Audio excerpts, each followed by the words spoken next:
Hello, everyone. Welcome to today's edition of IARF 5-Minute Focus, discussions with leaders in disability services in Illinois. I am Josh Evans, the IARF President and CEO, and today we are joined by the CEO of Search in Chicago, Corey Gum. Corey, thank you so much for joining us today. Thank you for having me. Excited to be here.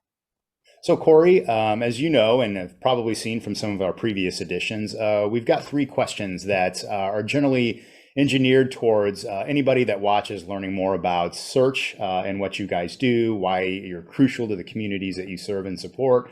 But also there's an advocacy component, and that we want to make sure that it's clear to lawmakers that are watching what they need to do to help our service array in these trying times and into the future. So, could you first off maybe spend a couple minutes, talking about what it is that Search does Sure. up in your service area?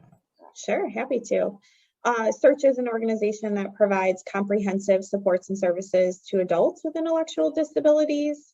We are centered around several communities with 29 community group homes between Mhm. 4 and 8 folks living in beautiful homes like you or I. Those folks are also supported through adult learning programs, which offer, meaningful educational and enriching activities, even fun activities. And then we have a full service clinical services group that provides behavioral health, mental health, and therapeutic supports. We have medical services clinics in a couple communities and also provide employment supports through DRS and DHS supported services for adults with intellectual disabilities. Search was started in the Cabrini Green neighborhood of Chicago and started as a small group of parents that had children that were excluded from the public school district, and they wanted something better for their kids. And I think we've continued to sort of embody that thought that people with disabilities deserve better and communities are better when they're inclusive. And we've taken the last 50 plus years to continue that mission. Thank you for sharing that, Corey. And I want to jump off, what you said about sort of mission vision, but also you said, 29 group homes in the Chicago area. That's a lot of adults with developmental disabilities living, integrating, being a part of their broader communities. And one of the things that I know I still run into and need to learn a better job to do myself is sort of trying to describe, in terms of, what a disability services organization is, but, more so why is what you do with the individuals and families you serve important to a healthy community?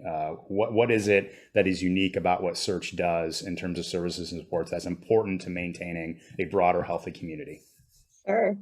I think there's a few things there. I think that I believe, I hope everyone believes that communities are better when they're inclusive and people with disabilities are contributing valuable members of the communities they live in. They frequent businesses, they frequent parks, they spend time being good neighbors to their communities. And we believe that every community is better for that.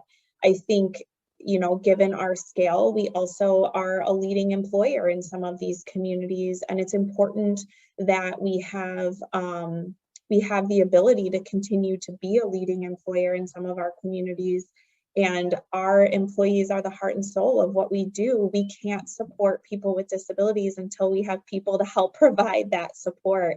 And so, I think overall, we think a healthy community is an inclusive community and a community that values people with disabilities. That's excellent. Thank you. Yeah. As good a description, as I've heard about why not only is a service provider organization important to individuals and families, but they have a crucial role to play in ensuring that our communities are healthy in terms of the spectrum from healthcare to human services and supports. And so, as you know, we're in May. And Mhm. this is that time of year where our General Assembly comes together to try to pass a state budget.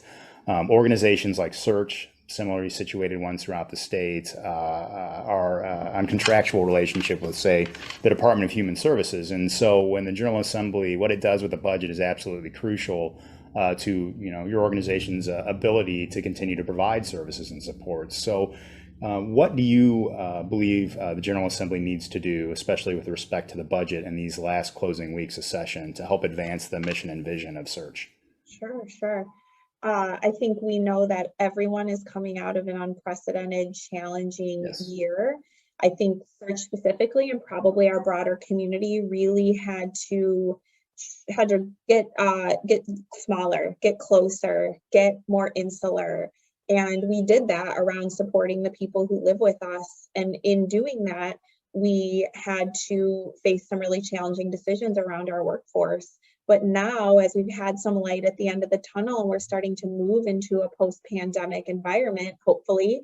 We need to build our programs back, and search and our sector in general, as you know, Josh, is facing a tremendous workforce crisis. We've been facing the crisis for years. It's been a crisis, but we went into a pandemic extremely unhealthy, and now we're coming out of the other side of the pandemic decimated in our workforce, and we need investments in wages for our frontline workers. These are folks that are in minimum wage positions that are doing extraordinary work, allowing our folks to live and work and breathe in their communities, and a sound investment in their wages, either through fully funding the Guidehouse rate study, or a sound investment to the best extent possible that allows our workforce to become a workforce that's properly compensated for the work that they do. It's critical for us to be able to rebuild our services. We're waiting to bring capacity online. I think what people sometimes don't realize is providers are hungry to do more and build more and be at the table and help broaden our community and support our communities. But we are fully reliant on having enough frontline staff workers, direct service professionals, case managers, medical professionals to do that work. I can want to design programs and want to build programs all day, but I have to have the people to help me bring those visions to fruition. And we're struggling right now, and we need an investment in staff support, staff wages, and really fully funding the Guidehouse rate study. So Corey, thank you very much. Today, you've talked about the incredible work of Search, why Search is so important to the areas in which you provide services, and you've tied together why it's important for the General Assembly to invest in this thing we call the Guidehouse Rate Study, which is a roadmap to equitable and sustainable funding. And really appreciate everything that you and your team does at Search, and we thank you for joining us today. And we're looking forward to doing what we can here to try to get that study funded. And thank you for joining us. We appreciate you. Thank you so much.